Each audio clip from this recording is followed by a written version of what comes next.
Miabe Webakers, Leke Mifondo, Mifonyedea, Eleia. Et non, on se retrouve dans une nouvelle vidéo avec Madame Chrisnelly Apovo. Si vous ne la connaissez pas encore, c'est le moment d'aller regarder son interview dans laquelle elle parle de sa maison d'hôte.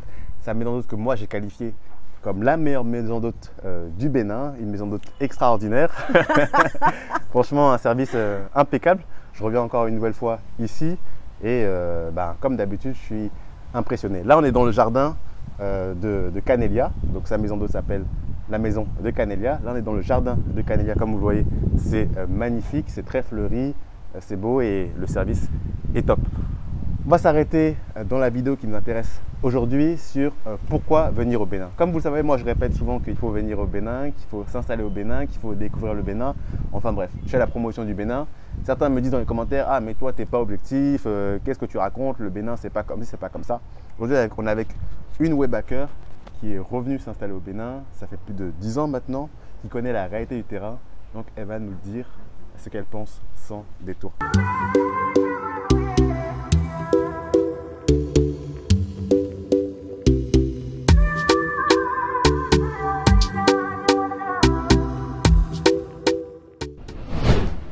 Chrisnelly, Oui. Je sais que tout le monde n'a pas regardé ton interview. Est-ce que tu pourrais te représenter pour celles et ceux qui ne te connaissent pas, s'il te plaît? Oui, bien sûr. Alors, je suis Chrisnelly, béninoise, mais j'ai grandi au Gabon.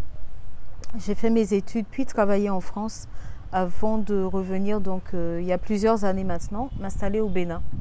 À la base pour travailler, trouver du travail tout simplement, mais au final, je me suis installée à mon propre compte et j'ai créé donc Canelia. Génial, génial, génial, génial. Bon, peut-être que tu as vu mes dernières vidéos là où je dis qu'il faut venir s'installer, enfin en tout cas il faut venir absolument au Bénin, si ce n'est pas en cette fin d'année 2024, avec notamment le festival Wiloveya qui était hier, auquel tu es allé d'ailleurs, ou bien même les Vodou Days aussi que tu connais, hein. L'année dernière ça avait eu lieu, ça va avoir lieu encore dans quelques jours. Moi j'en fais quand même la promotion, je suis assez fier de voir ce que devient le Bénin. Certains me disent mais c'est pas du tout le cas, là tu abuses, tu exagères. Toi, qu'est-ce que tu dirais par rapport à ça? Est-ce qu'il faudrait venir au Bénin selon toi? Je dirais que comme partout, tout est une question d'équilibre d'abord. C'est-à-dire que, certains, que ce soit pour la France, la Côte d'Ivoire, même le Rwanda, il y aura toujours des problèmes, des défauts, c'est normal. Donc je pense que quand j'ai fait le choix de rester au Bénin, c'est parce que c'était le pays qui pour moi rassemblait le plus de critères pour que je trouve le meilleur équilibre qui me corresponde, qui corresponde à ma personnalité. Donc je dirais que si on devait dire pourquoi venir au Bénin, aujourd'hui, je dirais d'abord que c'est parce qu'il faut venir à Canelia, absolument. Pas mal le placement de produit. Voilà. Bon, maintenant, allons, on parle sérieusement. Une fois que vous êtes venu à Canelia, je vais vous donner les autres raisons. Le Bénin, pour moi, c'est un pays qui me permet donc un équilibre, comme je disais. C'est un équilibre d'abord sur un premier critère qui est la qualité de vie. C'est-à-dire que c'est un pays pour lequel on peut décider de sa qualité de vie. On peut avoir une qualité de vie, on peut maîtriser un petit peu les éléments qui permettent d'avoir cette qualité de vie recherchée. Je donne un exemple tout bête. Quand on est dans certaines villes qui sont assez grosses, on ne peut pas maîtriser le flux de la circulation. Donc même si tu te dis, tiens, je vais juste m'acheter, je ne sais pas, une baguette de pain, je vais m'acheter quelque chose d'insignifiant, je vais chez telle personne, je reviens, ça peut te prendre 1 heure, ça peut te prendre plus, juste parce que tu es pris au milieu des embouteillages. Donc ce sont des paramètres qui ne dépendent pas de toi et qui font que ça agit automatiquement sur ta qualité de vie parce que tu te retrouves à passer des heures dans les transports, ce qui n'est pas le cas au Bénin, ou rarement le cas. C'est vrai qu'il y a des quartiers où ça devient un petit peu compliqué, mais de manière générale, on reste encore une ville accessible de ce côté-là, où on peut avoir son petit équilibre, avoir un quartier résidentiel assez calme en général, ne pas avoir des temps de trajet trop longs, avoir l'aéroport pas trop loin. Donc toi, selon toi, ça reste vraiment une ville, en tout cas à Cotonou, ça reste une ville à taille humaine. Le Bénin, c'est un Une pays... ville vraiment à taille humaine, avec le côté sécuritaire qui est quand même... voilà, je ne vous dis pas de sortir, vous promener toute seule à 4 heures du matin avec un iPhone dernière génération, bien sûr, mais de manière générale, le côté sécuritaire est là aussi. Donc ça permet vraiment en fait de ne pas s'inquiéter du temps de transport, de la sécurité, de voilà, tout ça c'est quand même tout est voilà. tout est là. C'est quand même un côté, c'est vrai qu'on n'en parle pas beaucoup, mais le côté safe de c'est Cotonou. très important. Ouais. Et d'ailleurs moi je le vois ici à Canelia avec beaucoup de solos, de voyageuses, voilà, solo, qui viennent et qui sont bien, qui sont contentes de juste pouvoir sortir, marcher, aller faire des petits trips tranquillement. On peut aller facilement au restaurant tout seul. On peut... En fait, c'est vraiment intéressant quand on aime cette simplicité et qualité de vie qu'on pourrait ne pas retrouver ailleurs. C'est vrai que là, tu parles beaucoup effectivement de cette simplicité, du côté humain. Je pense que tu parles aussi du côté chaleureux. Est-ce que les Béninois sont des personnes chaleureuses? Est-ce que tu dirais ça comme ça? C'est un peu plus mitigé? Qu'est-ce que... Ouais, là c'est un peu plus mitigé. Ils sont chaleureux. En fait, comparé à certains pays dont peut-être je parlerai plus tard. Le Gabon? Il y a quand même... non. Il y a quand même un côté chaleureux qui est là, un côté accueillant, un côté simple. Après, malheureusement, il y a un côté efficace qui reste encore à développer, qui peut contraster un peu avec ce côté, l'envie de bien faire. Donc on peut arriver quelque part, vouloir une très bonne qualité de service, on va trouver des gens qui auront envie de le faire, mais qui n'auront peut-être pas les compétences, la formation pour le faire. Donc ça aussi, ça peut irriter. Donc c'est assez important de... Oui, c'est très important, voilà, il y a cette nuance-là. D'accord, donc effectivement, les gens font beaucoup de voyages solo, enfin en tout cas, il y a des femmes qui peuvent le faire et c'est vrai que ça indique quand même une certaine sécurité, même un certain attrait du pays. Il y a cette dynamique qui est lancée, notamment par les politiques, de mettre le Bénin on the map sur la carte et notamment sur le point de vue de la culture. Toi, tu as assisté, je pense, hier à We Love Eya, tu connais aussi les Bondou Days, tu penses quoi de ce type d'initiative? Surtout que toi, tu es dans un domaine comme le tourisme. Est-ce que tu ressens les effets positifs et même peut-être négatifs? Qu'est-ce que tu penses de ce type de choses concrètement? Alors oui, les effets positifs, ils sont assez visibles dans le sens où, une fois qu'il y a des initiatives, ça attire. Il y a des gens qui font des voyages donc pour venir assister, énormément même de personnes, pour assister aux Vodou Days, pour assister aux différents festivals comme le festival Eya, et ça fait plaisir. Si je prends juste mon exemple à moi, autour de moi, il y a des personnes qui ont voyagé, pas que pour ça, mais ça c'était quand même un argument intéressant pour eux, de se dire tiens, je viens au Bénin, en plus il y aura ce festival, en plus il y aura ci, donc et c'est plus facile même pour nous de vendre la destination. Quelqu'un qui veut venir à telle période, on peut facilement lui dire ah mais oui, là c'est vraiment une bonne période parce qu'il y a ça. Donc c'est indéniable. Le côté positif, c'est qu'il y a un gros intérêt porté sur le Bénin. Au niveau du festival Eya, par exemple, si je devais donner mon avis, l'initiative elle est top, elle est bien. De pouvoir mettre en avant des artistes africains, des artistes béninois.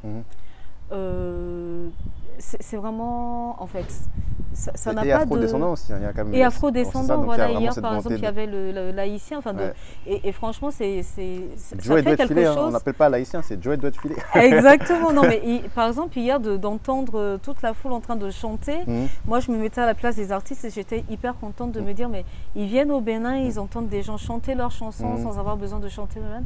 C'est juste waouh quoi. Que demande un artiste? Et donc ça veut dire que la musique traverse vraiment les frontières, c'est un pan de la culture qu'il faut continuer à développer et ça c'est louable. Après, comme pour toute initiative, il y a des petites choses à régler un peu, je pense. Il y aura forcément des petites plaintes. Comme quoi par exemple? C'est un peu long? Oui, voilà, je veux dire au niveau de la programmation, ça se passe peut-être pas exactement comme ce qui était prévu. Je pense que le dernier artiste était prévu sur le papier à 23 h. Dans la réalité, je crois qu'il a fini à 5 h, ou il est arrivé à 4 h et quelques. Donc voilà, Mais l'Afrique, c'est l'Afrique aussi, ou bien? Est-ce qu'on dit ça? Non, il faut toujours aller de... J'embête. Non, voilà, parce que sinon on ne bougerait pas. Mais je dirais, si ces petites choses-là s'améliorent, c'est vraiment l'aspect logistique, général. On ne sait pas tout ce qu'il y a derrière, on sait que c'est gros. Quand je vois toute la logistique qui est mise en place, en tout cas le désir de rendre l'espace et l'événement vraiment top. C'était à la place de l'Amazone. À la place de l'Amazone, d'abord, c'est une place qui Voilà, on n'en parle plus trop. Hein, les gens y vont comme pas possible. Ils y vont, ils sont apprécient. contents d'y être. Ouais, ouais. On voit qu'il y a tout un tas d'efforts sur les aménagements pour que les gens soient à l'aise, sur les coins photos pour que les jeunes et puis tous ceux qui veulent faire des photos s'y retrouvent, sur l'accès à, je sais pas, j'ai vu des DAB, comment on appelle ça, des terminaux de paiement, non on appelle ça les guichets, guichets automatiques, guichets, voilà, pour carte bancaire. C'est intéressant. À l'intérieur, donc tu peux aussi facilement avoir accès à... On voit une certaine forme de modernisation. De modernisation, donc en fait, et puis tout est fait par QR code. Ouais, donc donc en fait, tu vois vraiment qu'il y a un travail énorme, mais énorme, inimaginable même en termes de logistique. Après, voilà, ça implique qu'il y a forcément des couacs.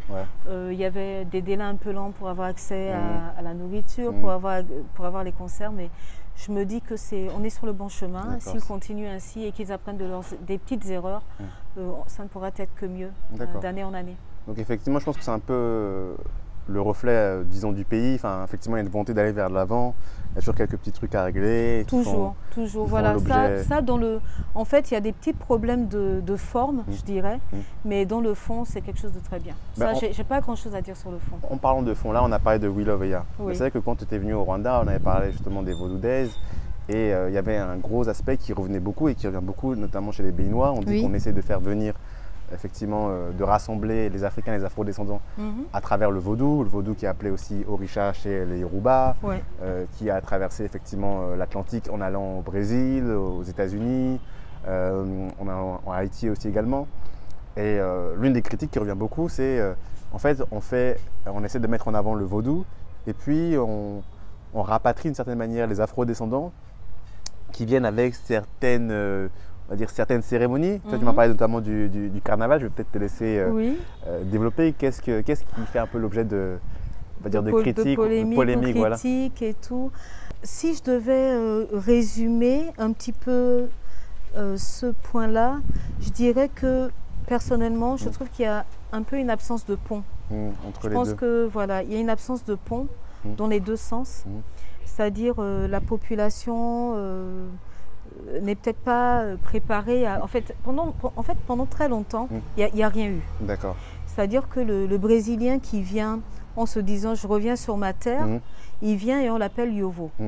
Yovo qui veut dire le blanc. Qui veut dire étranger blanc. Voilà. Donc en tout cas, quelqu'un qui n'est pas d'ici.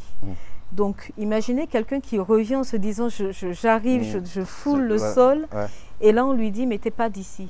Donc c'est un peu déjà un choc. Donc je pense qu'il a manqué ce pont pendant longtemps, et là tout d'un coup, il y a tout qui est ramené. C'est un peu brutal. C'est un peu brutal. Je dirais que dans les deux sens, en fait, il manque un pont. D'accord. Je vais pas trop m'apesantir sur l'aspect carnaval, culturel, vestimentaire et tout ça. Je pense que les gens en ont suffisamment parlé, mais je dirais que pour résumer, c'est vraiment le pont dans les deux sens. Donc le pont des personnes ici qui ont toujours vécu leur vie sans trop se poser de questions sur ceux qui étaient partis. C'est ça. Et puis quand ils reviennent, on ne sait pas trop qui c'est, pourquoi, comment, et voilà, il n'y a pas ce pont. Et puis de l'autre côté, ceux qui sont partis, à qui on n'a pas trop expliqué, mais en fait, ok, c'est ta terre, mais voilà un petit peu finalement la culture qui est la tienne. Voilà comment les gens ont évolué, voilà ce qui se fait, voilà ce qui est vu ou bien vu, voilà ce qui n'est pas forcément bien vu. Voilà comment aujourd'hui vous devriez commencer progressivement à vous reconnecter pour ensuite vous dire, ben voilà, moi aujourd'hui c'est ça ma culture, aujourd'hui nous c'est ça, voilà ce qu'on a fait de cette racine. Voilà notamment les ressemblances, pourquoi on fait ça, c'est effectivement c'est lié à cette partie de l'histoire. Exactement. Il y a toute cette histoire, en fait toutes les histoires qu'il y a eu des deux côtés qui se sont juste développées chacune de leur côté, et puis tout d'un coup on dit bam, allez. Mais c'est vrai que là on est resté un peu sur le côté disons polémique de ce type d'événement, mais est-ce que toi tu ressens qu'aujourd'hui effectivement le Bénin se veut accueillant pour ce type de personnes, pour ces afro-descendants qui reviennent? C'est vrai qu'il y a une forme de brutalité, notamment pour les populations locales qui ne comprennent pas tellement, mais est-ce que tu sens qu'il y a quand même cette dynamique où les afro-descendants arrivent et ils se disent j'essaye, en tout cas j'essaie de m'installer au Bénin, j'essaie de venir, et qu'est-ce que toi tu en penses? Je pense qu'il y a, au moins deux catégories de personnes. Ceux qui arrivent en se disant ben, c'est notre terre, c'est chez nous, on est content de revenir. On n'était plus forcément à l'aise ailleurs. Ici, on est à l'aise et on va recréer nos communautés. Toujours parce qu'il y a une absence de pont. Donc finalement, ils reviennent, certains, en recréant tout simplement leur communauté, mais il n'y a toujours pas ce pont-là. Donc finalement, ils vont être par exemple afro-caribéens, ils vont s'installer ici, ils vont rester plutôt… Pas tous, hein. J'ai vraiment parlé de deux catégories, c'est-à-dire quand on prend même les afro-descendants. Ah d'accord, et puis ça peut même être peut-être des gens qui sont d'origine, je sais pas, ça peut être des afro-descendants toujours, hein. Ça peut être des Béninois qui sont revenus, mais surtout là je parle plus effectivement peut-être le cas des afro-descendants à qui on a vraiment ouvert la porte, et ce qui est très bien. En réalité, la porte n'aurait jamais dû se fermer. Mais je pense qu'il y a une partie qui est vraiment là en tant que… On a trouvé une terre d'accueil, on ne se reconnaît pas forcément dans les gens, donc on crée notre communauté. D'accord. Et il y a une autre partie qui se dit… Ben, je veux connaître un peu plus les gens et puis je verrai par affinité si avec qui finalement je développe cette nouvelle vie. Est-ce que dans cette nouvelle vie, il y aura des Béninois, il y aura des Béninois qui sont là, des Béninois qui sont revenus, d'autres Afro-Caribéens ou des Français, ou peu importe, en fait, juste… Je vois avec qui ça fit. Je vois avec qui ça fit, parce qu'on n'est pas obligé de s'entendre avec tout le monde. Ça, c'est, voilà, on n'a pas dit que quand on vient, on doit forcément être tout seul au milieu des Béninois. C'est pas ça le but. Le but, c'est de se mettre avec des personnes avec qui on s'entend bien, mais de faire l'effort de comprendre les gens, de comprendre la culture, de comprendre le mindset, voilà, pour pouvoir décider avec qui on reste ou pas. Mais je pense que malheureusement, il y a une partie qui se dit on recrée simplement notre communauté parce qu'ils ne comprennent pas tout de suite le mindset. Et peut-être qu'encore là, comme je dis, il manque ce pont-là, ou cette pédagogie peut-être du retour, cet accompagnement, pour qu'ils puissent prendre le temps à un moment donné de se dire « Ah ben tiens, les gens réagissent comme ça pour ci. Ah ben tiens… » Moi je dis souvent le Bénin est codifié, comme beaucoup de pays. Hein. Et comme en plus on est un peuple assez réservé, pour comprendre les codes, il faut vraiment s'y intéresser de près, il faut vraiment faire le pas. Et pour faire ce pas-là, ben, il faut qu'on puisse aussi inciter les gens qui reviennent, pas seulement à revenir, mais ensuite à les accompagner pour ce pas-là. Donc le pas, moi personnellement, je l'ai fait parce que moi j'étais dans une quête identitaire, mais les autres qui viennent finalement, sous couvert d'une quête identitaire, ne le font pas forcément, et je peux les comprendre aussi parce qu'ils ne sont pas forcément accompagnés. Ça peut être compliqué d'arriver, de voir des gens un peu réservés et puis de vouloir enfoncer les portes quand même. C'est peut-être ça qui est compliqué, je ne sais pas. Mais dans tous les cas, je pense qu'il y a vraiment un petit pont. Peut-être qu'il n'est pas très grand, mais qui manque. D'accord. Donc c'est bien, merci en tout cas, toi tu nous dis de manière réaliste, la réalité du terrain, c'est ça, c'est qu'il y a cette volonté qui est là, qui est présente, il y a beaucoup d'initiatives qui sont faites, mais finalement il manque quand même ce type de pont. Donc il faut créer ce type de pont, il faut y travailler. Ça peut être, effectivement là on parle beaucoup, ce sont des politiques qui sont organisées, ça peut être des personnes comme toi et moi finalement qui aidons ces personnes qui reviennent. Donc il y a beaucoup de choses à faire. Il y a vraiment des choses, ouais. Et je donne un exemple d'une connaissance à moi qui avait fait cette année, enfin depuis 2-3 ans, il essayait de faire un petit festival afro-brésilien. Il l'a fait à petite échelle, mais quand il a voulu le faire à grande échelle, il s'est rendu compte que les Béninois ne s'y intéressaient pas. Mais je pense que c'est juste parce qu'il n'y a pas de pont. On ne comprend pas, on se dit, bon, ce truc-là, ce n'est pas pour nous. Donc ça va probablement intéresser les Brésiliens, mais on ne se dit pas que ça pourrait aussi nous intéresser. Où est le pont? C'est peut-être ça qui manque un peu. Voilà, effectivement, c'est vrai qu'on parle d'afro-descendants, donc c'est-à-dire que les Africains sont les ascendants des afro-descendants. Donc c'est comment, en fait, finalement, ces personnes effectivement, qui ont développé une culture à part entière, en fait, c'est une partie de la culture béninoise qui se retrouve de l'autre côté. Exactement. C'est une partie de la culture africaine qui se retrouve de l'autre culture. Peut-être qu'on devrait se focus dessus. Exactement. Et justement, je pense que si je devais continuer dans mon objectivité, je dirais que on devrait vraiment faire attention à garder cette fameuse authenticité qui nous a toujours caractérisés. Je pense que j'ai dû le dire dans la première interview, que moi, la seule chose qui me fait un peu peur, au-delà des initiatives qui sont très louables, dans le fond, voilà, dans la forme, il y a des petites choses à corriger, mais c'est normal, comme partout, comme pour tout le monde. Il y a vraiment, je pense, cette authenticité-là qu'on devrait mettre comme repère centrale, D'accord. vraiment centrale. Ok. Et, mais j'ai l'impression que pour certaines choses, pour certains projets, certaines initiatives, malheureusement, là, il y a un problème de fond parce que du coup, c'est pas mis en tant que thème central. Et du coup, on part un peu ailleurs. On part un peu ailleurs Okay. et on oublie que c'est ça qui faisait l'attrait vers le charme. Bénin. Ok. Donc il y a une forme effectivement de... On essaye de mettre en avant, un peu de le marchandiser, hein. Je pense que c'est ça. Oui, mais là en fait, il faudrait peut-être que je ne suis pas suffisamment informée, mais il faudrait peut-être voir quelle forme de tourisme finalement on veut développer. Pour moi, c'était, comme je disais avant, de base, les touristes qui venaient au Bénin, c'était pour la culture et l'authenticité. Est-ce que finalement on dévie de cela? Et là, si je connais peut-être la ligne directrice, peut-être que j'y verrai la cohérence, mais en même temps, je trouverais dommage de dévier de cela parce que c'est aussi ça qui fait un peu notre particularité. Si certains choisissent le tourisme de luxe ou tourisme faune, flore, etc., voilà, chacun doit rester cohérent avec quelque chose. Et nous, je crois que c'est vraiment l'authenticité, la culture qui nous caractérise. Donc, ce serait dommage de dévier un peu.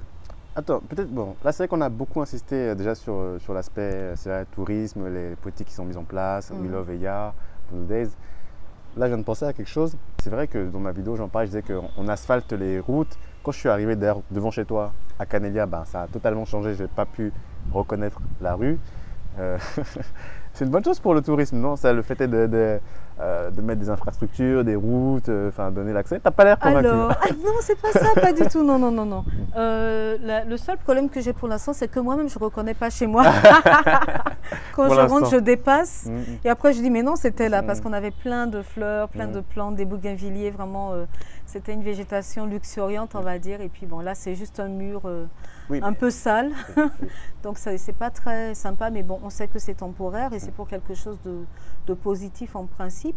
Alors non, l'asphaltage, je dirais que c'est positif, oui. Bizarrement, j'en parlais avec une personne, je ne sais plus, il y a quelques jours, et je comparais au Rwanda, où je disais que ce que j'aimais bien avec le Rwanda, justement, c'est que, par exemple, là, cette route qu'on est en train d'asphalter, c'est une route sur laquelle les enfants s'installaient souvent, où ils mettaient 2 cailloux, un ballon, ils jouaient. Ça ne va plus être possible parce que là, sur le goudron, c'est plus dangereux, on peut tomber, se faire mal. Mais où iront-ils? Où sont les aires de jeu? Où sont les aires vertes en fait? Et c'est là que j'ai pensé au Rwanda en me disant, mais tiens, je ne sais pas si ça a été l'objet, en fait, c'est quelque chose qui a été vu là-bas. Je ne sais pas, toutes ces petites aires vertes qui ont été vues, est-ce que c'était pour ça? Pour permettre justement le développement d'un côté, sans oublier les espaces de jeu pour les enfants. Où iront les enfants, en fait? C'est une question que je me suis posée. Bonne question. Donc c'est vraiment, on va dire quoi? C'est le plan d'urbanisation. Oui, d'urbanisation, merci. Sur lequel je me posais juste des questions, en me disant, mais tiens, où iront ces enfants? Est-ce qu'on a prévu dans chaque quartier des aires? Voilà, tout simplement plusieurs aires, parce que les quartiers sont quand même assez grands, on ne va pas envoyer les enfants à plusieurs kilomètres à chaque fois. C'était un peu ces questions que je me posais. Et puis j'espère aussi, par exemple, ils ont enlevé toute ma végétation qui était très belle. J'espère que c'est pour y mettre aussi des plantes. Peut-être, bon, pour être transparent, oui. Toi tu avais mis de la végétation dehors, donc en face de ta parcelle. Oui. Effectivement, bon, normalement c'est l'espace public. Oui. Et c'est vrai qu'effectivement, ce que tu dis, c'est qu'on l'a retiré, certes, mais l'idée c'est que un peu comme on le fait au Rwanda, et d'ailleurs c'est une obligation au Rwanda que devant les maisons, chaque propriétaire installe, justement, tu aurais été dans la légalité au Rwanda, installe justement de la végétation. Je déménage. Installe de la végétation, en tout cas c'est important. Okay. Est-ce que c'est des choses que tu as déjà vues dans Cotonou un peu, justement ce qu'on met de la végétation? En tout cas nous c'est ce qu'on lit beaucoup. Je sais qu'il y a des... Ils replantent. Après... franchement, Cotonou n'a jamais été aussi vert que depuis ces dernières années. Ça, je l'avoue, c'est indéniable, oui. Et jamais aussi propre, je souligne. Mais, la ville la plus propre d'Afrique de l'Ouest. C'est très important, vous avez entendu. Mais sincèrement, quand je voyais cette route avant, vu les gros arbres, je dirais pas centenaire, mais en tout cas qui étaient là depuis très longtemps. Il y avait des manguiers, des badamiers, il y avait mes bougainvilliers, il y avait des palmiers, Il y avait vraiment... il y avait de l'ombre. Je ne sais pas ce que ça va donner maintenant. Est-ce que rajouter un petit palmier tous les 10 mètres, ça donnera la même chose? Je ne sais pas. Okay. Je sais pas. On attend de voir. Mais ce serait vraiment bien qu'on puisse quand même contrebalancer. En tout cas, que tout ce qui est parti ou alors tout ce qu'on est en train de faire puisse vraiment quand même laisser suffisamment de place à la végétation. On a un climat qui nous permet quand même plus de la moitié de l'année d'avoir beaucoup de verdure. Donc il faudrait qu'on puisse en profiter. D'accord. Ouais. Ben, merci beaucoup Chris Nelly, merci de beaucoup rien. pour ces paroles véritables. Merci pour, je dirais pas des critiques, mais je dirais vraiment sur la réalité du terrain. Constructive. Voilà, constructive. Et donc effectivement, comme tu l'as si bien dit, on attend de voir, mais en même temps, on profite de l'occasion pour venir au Bénin, pour venir à Cotonou et pourquoi pas à la maison de Canelia. Donc c'était Messon Frédéric Akakpovi de la chaîne Web Back to Africa. Si jamais en tout cas la thématique du retour en Afrique en tant qu'Africain ou Afro-descendant ça t'intéresse, si jamais l'Afrique t'intéresse, n'hésite pas à nous rejoindre, à rejoindre la communauté Web Back to Africa, une communauté de plus de 800 personnes à travers le monde. Et puis comme tu le sais, il y a 3 gestes qui sauvent, notamment aimer la vidéo, c'est très important pour le référencement. 2, activer la cloche et t'abonner si ce n'est pas encore le cas. Et puis 3, ne sois pas égoïste. Partage la vidéo autour de toi. On se dit à très bientôt pour une prochaine vidéo. Comment on dit au revoir en langue fon? Et d'abord. Et d'abord. C'est comme on dit en mina. Et Izindé.